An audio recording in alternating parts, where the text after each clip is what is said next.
Jamie, I was one of the few or many that did not raise my hand. I'm not part of a military family. Um, but that grabbed, I think, a lot of people's attention, having that first initial poll, seeing who in the room was a part of a military family and who wasn't. For those who weren't, imagine you guys gathered you into that story a little bit more. For me, it did. And so I paid special attention because personally, I've always wondered what it would be like to be in a military family.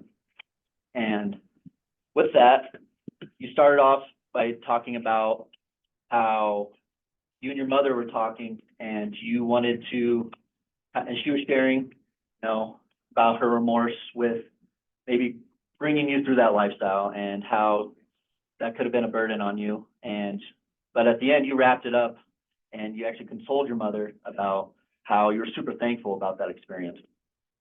And for me, you shared some highlights on what you learned personally about yourself and through that experience.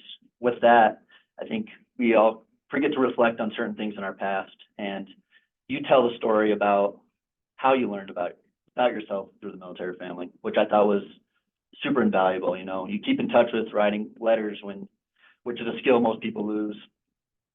You reinvented yourself over and over again to learn more about yourself and try out new personalities to be who you were.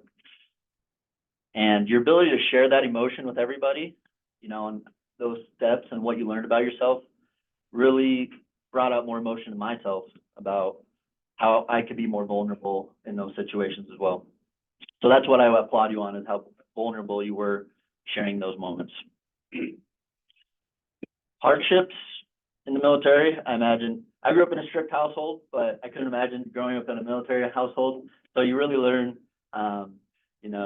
on how to navigate that lifestyle of like cultural barriers. You share those hardships of moving constantly. Sticking in the Midwest, I can't imagine living in a different world. You share that aspect of it a little bit, and I gained more from that. The all-encompassing story that you show, I think one thing you could improve on to kind of weave all these different things you learned with yourself and all these different experiences, maybe telling an overarching story, maybe one kind of story that really hit home for you when you were growing up that we all could kind of get with. You gave us bits and pieces, but I would love for you to share maybe something that weaved them all together. And with that, I appreciate the story you shared with us and the things you learned in being a military family. I imagine everybody in here as well enjoyed your story as well. So thank you, David.